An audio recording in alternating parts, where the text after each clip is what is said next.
Welcome to Doing Good by Doing Better, the podcast for world shapers, not spectators.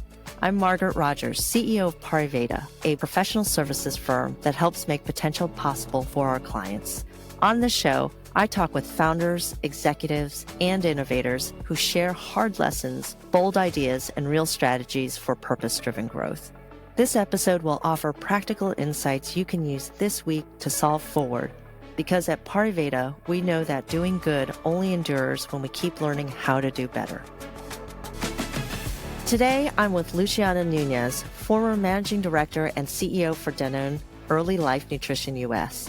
Today, she coaches senior leaders to design purposeful business strategies and team cultures that deliver results.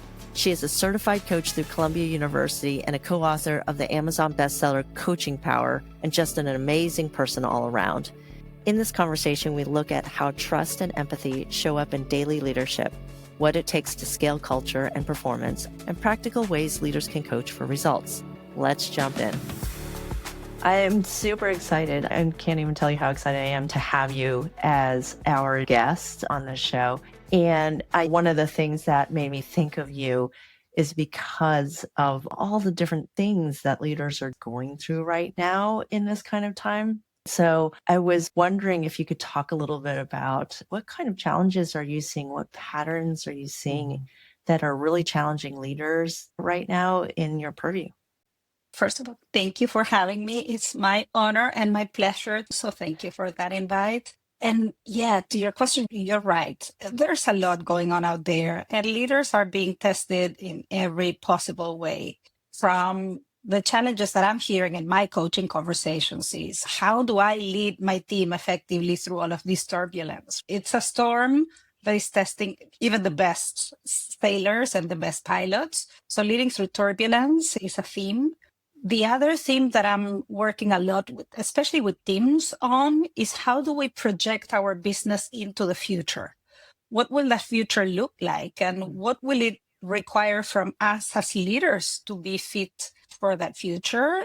And the third theme that I'm hearing is leaders feeling the pressure to lead sometimes in a way that doesn't feel like it's in alignment with their values. The world is testing our values in many ways today, from the value of fairness to the value of alignment with the things that you consider are right in the world. So leading in alignment with values is testing all leaders that I work with at the moment. So it's never a boring day in the world of coaching leaders in this context. I would imagine that's definitely the case. I feel it as a leader in our organization as well. And I love this idea that you talked about of how do you look into the future, right? Because we're all so frenetic right now running around.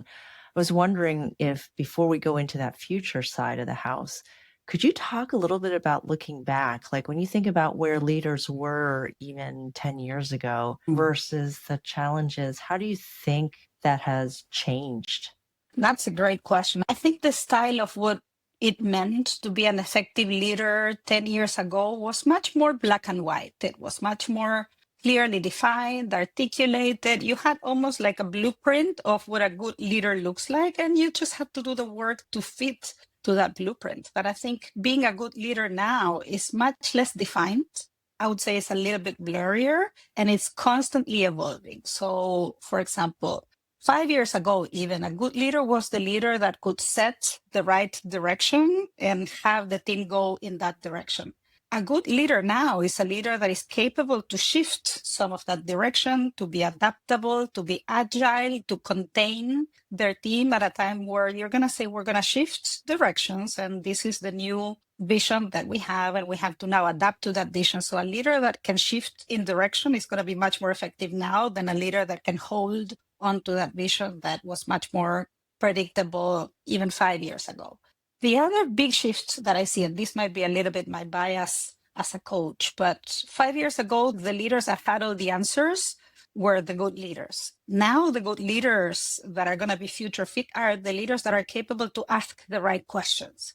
Because in a world where you cannot be a subject matter expert on almost anything, and in a world where every answer comes from Google or ChatGPT or Claude, you name it, it's going to be about the leader that has the power to ask those potent questions, frame them in the right way so that they get to elevate the quality of the thinking of their teams. But for leaders to accept that you no longer hold the answers and the truth, and that you're really truly the owner of the questions, is a big mindset shift. And it makes a lot of people and a lot of leaders feel like, oh, is that good enough? And am I adding enough value? So that's part of the work that we do in coaching, is to help leaders see the power that comes from listening and asking the right questions. Yeah, I would imagine that trying to get yourself more relatable or relevant is a lot harder because the data that we have, the information that we have, everybody has it at their fingertips in some way, shape, or form, right? So when Yeah. somebody says, I'm the person that knows the answer, that's really no longer the case. And there's just so many different variations of that truth that make it really much more difficult for a leader. And if a leader is having that kind of challenge and thinking about what are the right questions and how do I add value as a leader in a very different way, how does this future fit leadership get defined? How do you think about it in today's environment? It's funny you ask that, because in the process of writing the book, we just launched a book about leadership and coaching. In the process of writing the book, we essentially concluded that there are 4 key skills that leaders really need to get good at to be what we call future ready leaders. The first one, surprisingly enough, is EI, not IQ. So the ability to lead with emotional intelligence is going to be much more important than intellectual intelligence. So I would say EI trumps formal IQ. The second key skill is digital fluency. Leaders need to be very comfortable in a very digital, very technologically driven world. If you are the kind of leader that is afraid to roll up the sleeves and experiment in firsthand environments with technology, you're going to stay behind very fast. So being able to embrace technology with a learner mindset is key. And especially the older leaders I coach seem to be even more afraid of embracing technology. So not getting left behind and being able to be digitally fluent is the second key skill that we know even leaders at the top of the house need to have.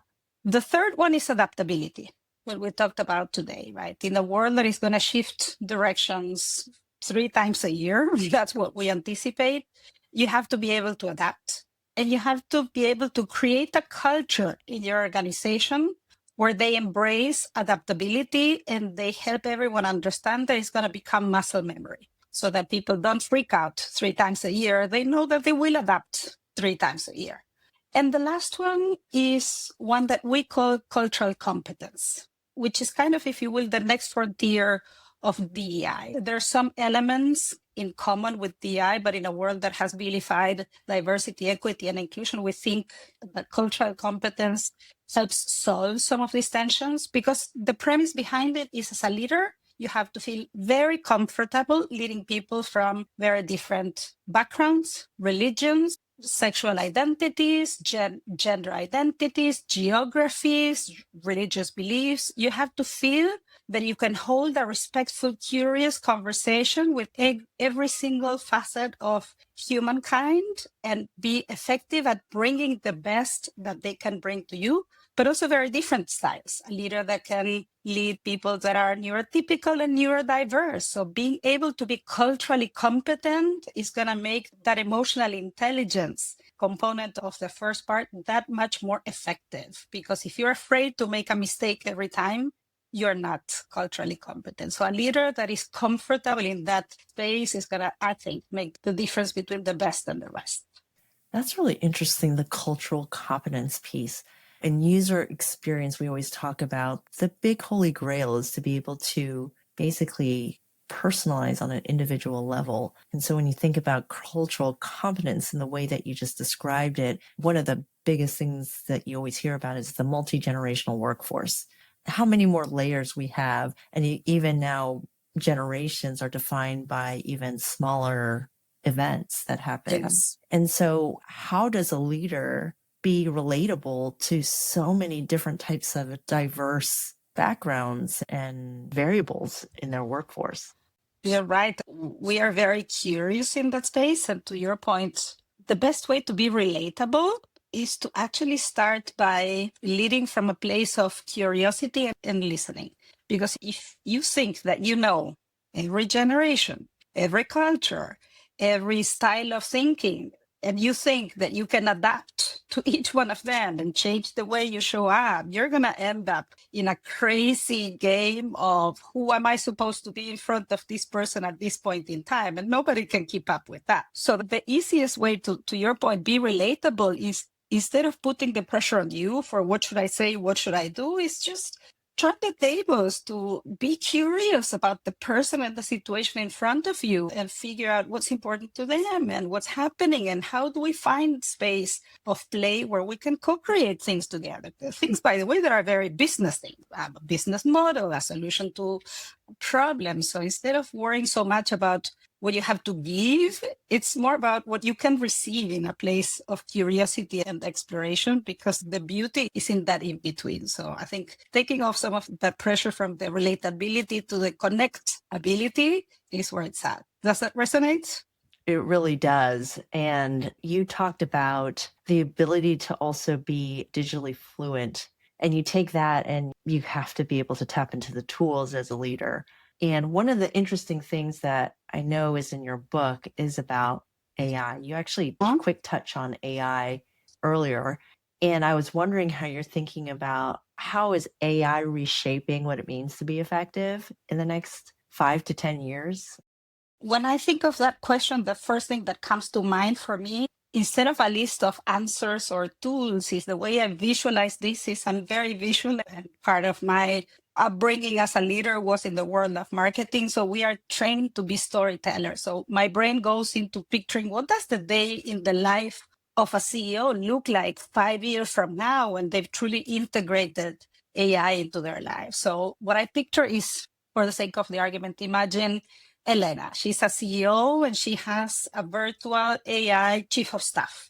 Let's call the chief of staff Argo. So the first thing I imagine is Elena starts the day with a coffee where Argo has already created a snapshot of intelligence of the news, the market, the trends, the key themes of the emails that she has waiting for her in the inbox. So she gets a briefing like a good chief of staff in the government would get at the beginning of the day that sets her for what is the mindset that I need to have as a leader for a day like today with a context like the one that I will have. So instead of Elena's time being 2 hours to shift through the email and the news and the reports of what's happening in the company, she can have a digest that she can skim through in 5 minutes. So that to me is already like, wow, okay, that's efficiency in leadership terms.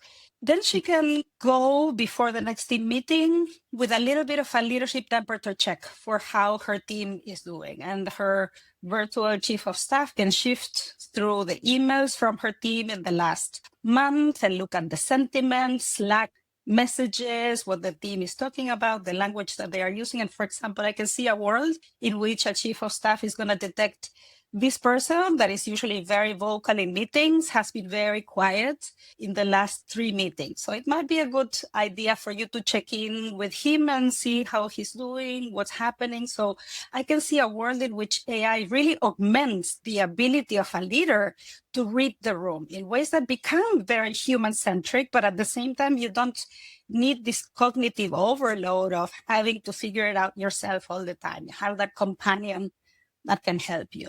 Then I can see Elena going to a meeting where she needs to make a big, let's say, decision on CapEx. And there's different scenarios of CapEx to build a new production line. And the chief of staff is going to help her look at 3 different scenarios for capacity and utilization. And it's going to help her make a better decision because she will know in the next 5 years, these are the trends of what we expect this category to look like, this product to look like. So she's going to feel more confident and ultimately it's going to be her decision.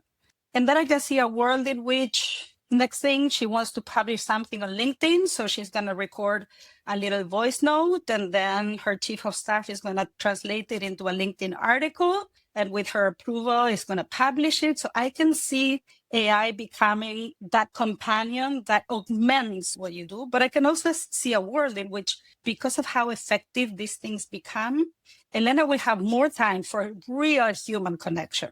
No AI, no companion for the real depth of human connection, real depth of strategic thinking. And at the end of the day, I can picture a learning loop where the AI companion will look at what the day was like and prepare for the next day. So integrating the ability to augment your cognitive abilities is, to me, what that future looks like. But that will take quite a bit of going through the learning curve to accept to have that type of augmented power in your life. And I know that you work with a lot of leaders that are going through that learning curve. So I'm very curious to hear, what are you sensing? What are you observing?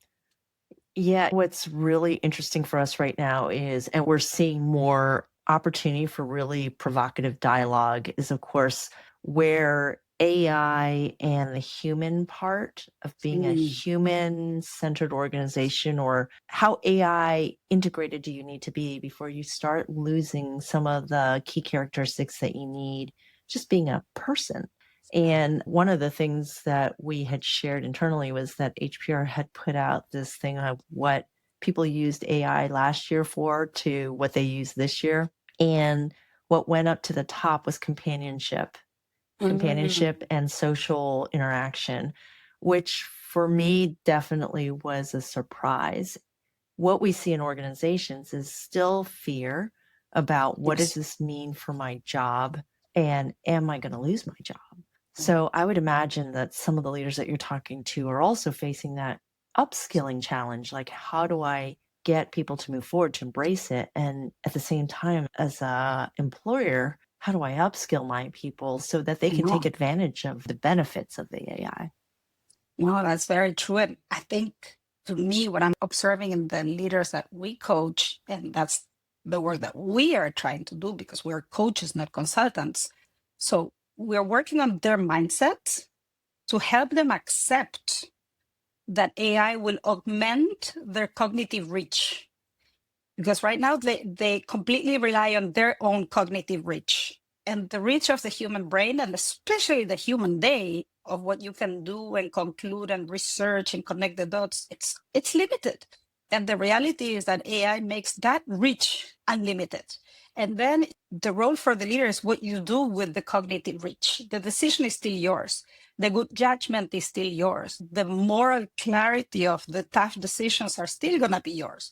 But accepting that shift to go from fear, like you said, to accepting that AI is there to augment that cognitive reach is a big shift for leaders that like to have power, control, the ability to shift direction. So it's a deep shift. It's much more than intellectual.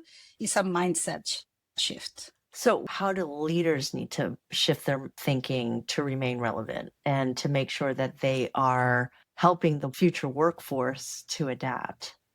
I think the first thing that, it almost sounds too simple, but because of that, I actually believe in it a lot, is the first thing that they need to do is to embrace a learner mindset and to roll up the sleeves and to do things themselves.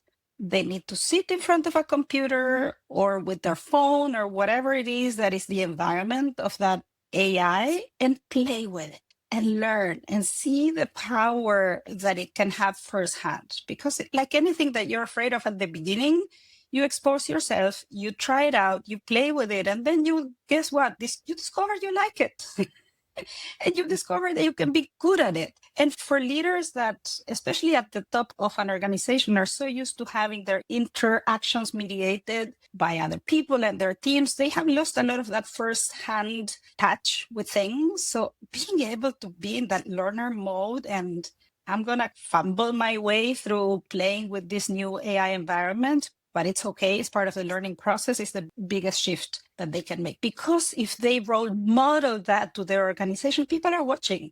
It doesn't really matter how far you think you are. For example, as a CEO of the organization, people are watching you. You're an open book. And if they see that you are experimenting with things and that you're playing with new tools, and yes, I know that sometimes compliance and things like that plays a role, but if people see that you are unafraid to lean in and to learn and to try and to experiment and to have fun with it, they give themselves permission to do the same. So the human actions behind losing the fear and becoming playful and embracing it are going to have the biggest impact, because then everybody else has a big brain and organizations have a lot of systems and complexity and processes that can put to the service of that small human behavior. So that little act of personal behavior will go a long way, and then the system will take care of execution.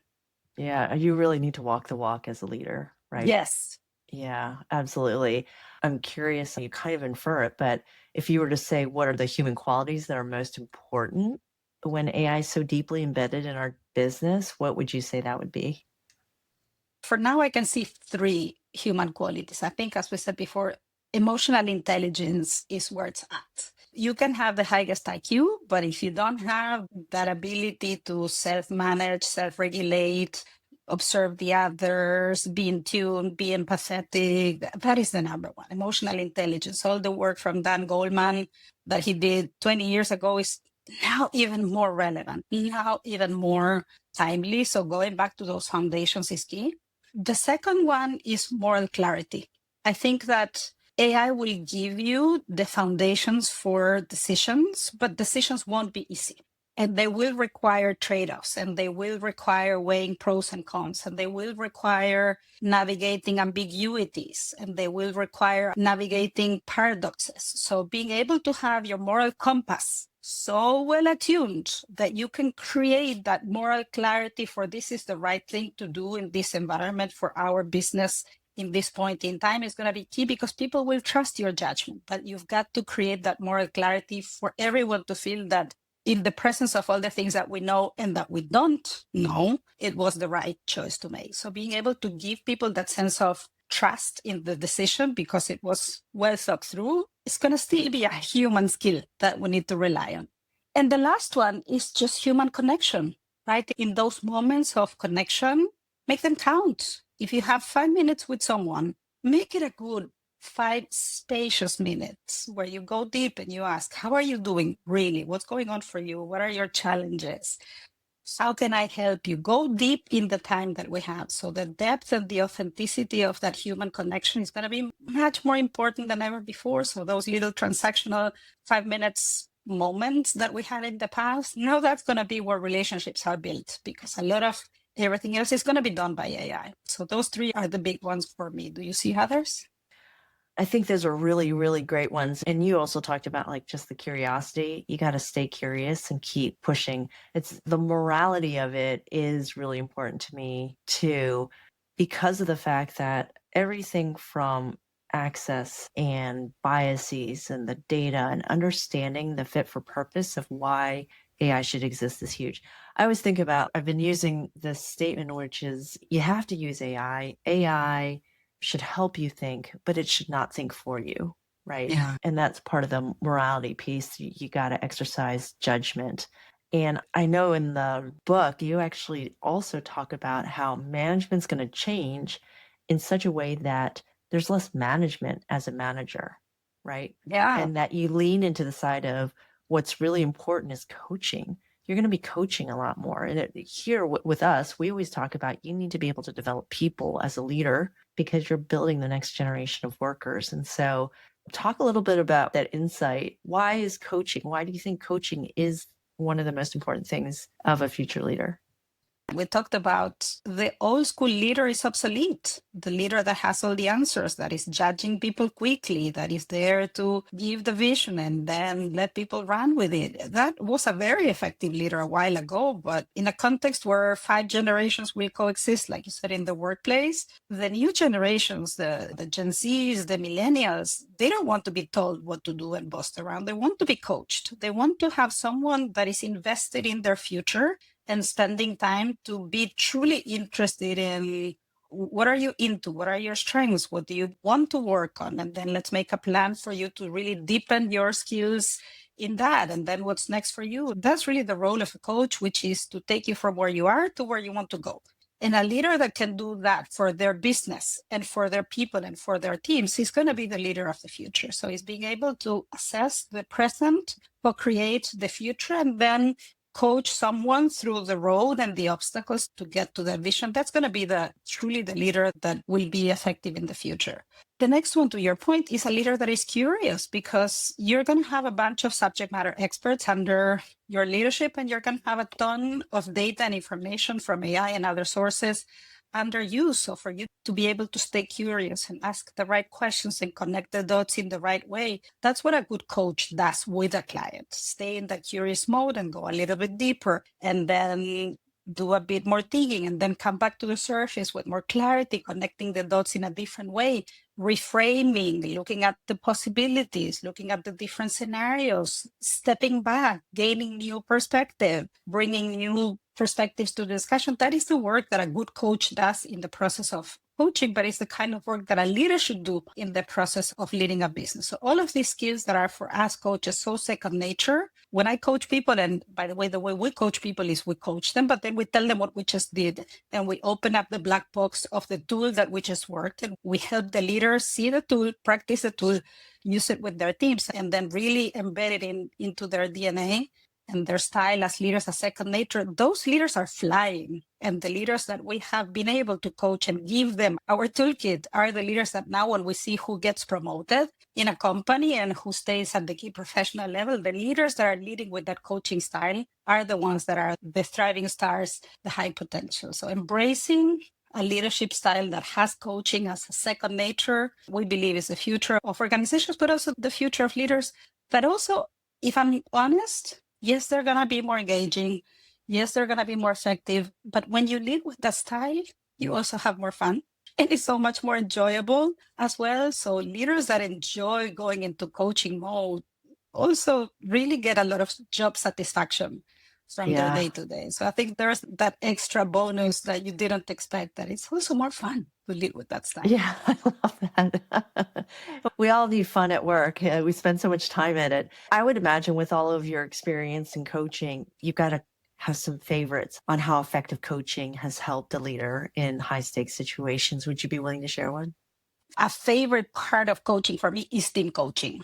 And that's where I get a lot of joy in what I do. And thinking of a high stakes moment in coaching, I had this team that came to me that was going through a big transformation, and they were a little bit stuck, and they were having a little bit of turbulence with each other in terms of relationships, and there were some clashes between some of the team members. So the first thing we needed to do was to give them space to align strategically. Different people had a different version of what that strategy looked like, and they had a couple of big major decisions that they needed to take together that they were not aligned on. And second, they had a couple of sources of friction within the team, as I said, which is essentially 4 or 5 people not getting along with each other. And there were 2 especially that had very public, very visible, like high intensity, high stakes clashes with each other that the team was a witness to. So yeah, you can't hide that, right? No, exactly. You can choose to ignore them, but you can't hide them. So people often look the other way, but everybody knows that it's there. So as part of the scope, it was funny because the brief of the leader, the CEO at the time was, we just need maybe a day and a half of team building, help us have a little bit of fun and things like that. And I said, look, we don't do that. If what you want is a little bit of fun and team building, we are not the right partner for you. We're going to help you build and rebuild trust. We're going to help you make those tough decisions, but it's not going to be through like a kumbaya type of setup. It's going to be through going deep into the challenges, but it's also going to be about people getting to know each other a bit better. So we invested the first half a day in people talking about their story and their style and what made them who they are as people, not as professionals, as people. And my KPI for that exercise is usually tears. When there's tears, it was good. And there were plenty of tears in that one, and people really connected. And the 2 people that were having a clash shared very personal things that they were either one of them was going through at that time, and the other one something very deep from their childhood. And you could see them look at each other with new eyes, with another level of understanding and empathy. And they literally said to each other, I get you now. And those 2 people the next day were working hand in hand on these 2 topics that they were stuck on. We did a process that we call trilogy questions that allowed them to get themselves unstuck in the decisions that they needed to make. They reorganized the company in those 2 days. And still to this day, the CEO tells me we're still working on the outputs of that meeting. But then in that moment where these 2 people that weren't talking to each other started to literally pass the marker to each other and write the flip chart together, he came and he elbowed me and he said, you are right. We had to do it this way. So being able to see the unlocks that coaching has, not only at the personal level, but at the team level, when you see that, it's like, oh, That was a great day at the office. So it's pretty magical. I love that. And we all know shared experiences is one of the ways to build a team, right? And the deeper the 100%. experiences, the more powerful that they can be. So, one of the other questions I had was just why now did you choose to write a book about coaching? It seems so well timed, like you had a crystal ball and you said, this is the right time to do it. So, talk a little bit about that and what it was like writing in a time when things were shifting so quickly. Yeah, thanks for that. And if I'm going to be honest, I think the book came to us. We didn't go to write the book. The publisher, Wiley, came to us saying, we feel a need in the market for leaders to lead with a coaching style. And we've been doing a little bit of research, and your name, the Preston Associates, keeps coming up. And we were wondering if you're willing to write that book and how would you approach it? So I think that the sense of urgency, to your point, wasn't from us, if we're honest. It came from the market wanting to have that point of view and that perspective. And then we wrote that approach. And honestly, the anecdote behind it is it was right before Christmas, a year and a half ago, and we forgot. We literally forgot. We came back and then the publisher said, we love the approach. Let's do it. So to the second part of your question, that made us go into, a year more saying, now we better write this book. And in that year where we were writing the book, so many things shifted, like the pace of AI, like the pace of transformation, the global geopolitics environment, so much shifted in the time that we were writing it that we had to constantly also adapt the chapters and the topics. So that's a little bit the kitchen behind the story of the book, but the urgency came from the market wanting that point of view. And in transparency, also, a lot of the leaders that we worked with for the last 20 years always wanted to have a manual that they can then use with their team. So now it gave us that easy here. Everything we've done with you is on this book. Now you get to do it with your team. So it makes our lives a little bit easier as well in the day-to-day. All right. So now we're going to go into a lightning round. Ooh. So give us really quickly the first things that come to your head. So what book are you reading right now? Well, I would have to say my own, Coaching Power. So that's the one that I'm recommending, not reading, but recommending. And that's the book that is more obvious. But I will say the other book that I'm reading is called The Person You Want to Be. And it challenges leaders to show up being the better version of themselves that they want to be, and how you have a side A to your personality as a leader and a side B to your personality as a leader. So I'm finding it very thought-provoking and insightful. So the person you want to be. I love that. And then what's an important value that you would put at the top of the list for any leader? I don't know that it's a value, but I would say it's a leadership principle that I advise leaders to both live by, but also to coach their teams on, which is know what you want and say it. And it sounds very easy, but it's not. Because knowing what you want, both professionally in your career, but also as a business, is hard. Know what you want and then say it. And then say it means sometimes speaking truth to power. Sometimes it means have the clarity and the courage to say what you want, but also what you expect from your people. It also means the ability to say it in a way that it lands. It's not just to say it recklessly and irresponsibly, because if you want to achieve what you want, you have to calibrate how you're going to say it, when you're going to say it, where you're going to say it, and how you will show up in that moment. So there's a lot of layers to that very simple statement of know what you want and say it. But I think if you apply that consistently to how you live, but also how you visualize your path as a leader, it helps you get disentangled in your own head, because sometimes you realize, I don't know what I want in this case, and I better get that clarity for myself, but also for my team. And then when you know what you want, how are you going to say it? So it simplifies some of the thinking when you feel you're stuck. So it's not a value, but it's a principle that I believe in. That's a great principle. And what would you say is a habit that you use to help you stay forward as a coach? I think the habits that I use is remembering that we have gears. In a world that puts you into high gear all the time, remembering that we have a gear to go fast, a gear to slow down, a gear to stop is really important. Mm-hmm. So we can't always be in a high speed gear. The other definition that I have for gears is style. right? I always talk about this continuum between being high intensity, high risk, and low intensity, low risk. And in the low intensity, low risk, you have a gear where you can be the diplomat. On the other side, high intensity, high risk is the warrior. Sometimes you have to show up as a warrior. Sometimes you have to show up as a diplomat. But in the middle, there's many more gears. The advocate, the charmer, the champion, the trailblazer, we all have those gears and we forget that we have them. So being able to stop, use the gear of stop, and then think, and then decide, how do I want to show up in this situation is essential, because then you have a moment of agency and self-regulation and almost strategizing for what does this situation require of me and how do I show up. So just remembering that you have gears is something that I do a lot as a coach, because sometimes a client comes in this frenzied pace stage and I need to help them change gears. And sometimes I need to move up the gears for people that are stuck to start to get into motion and into traction. So working with gears is a big part of what I try to do as a coach. I love that. So as you're thinking about where the future of leadership is, what gives you hope about the future of leadership, and what's maybe one caution that you might give us? Well, I'll start with the hope.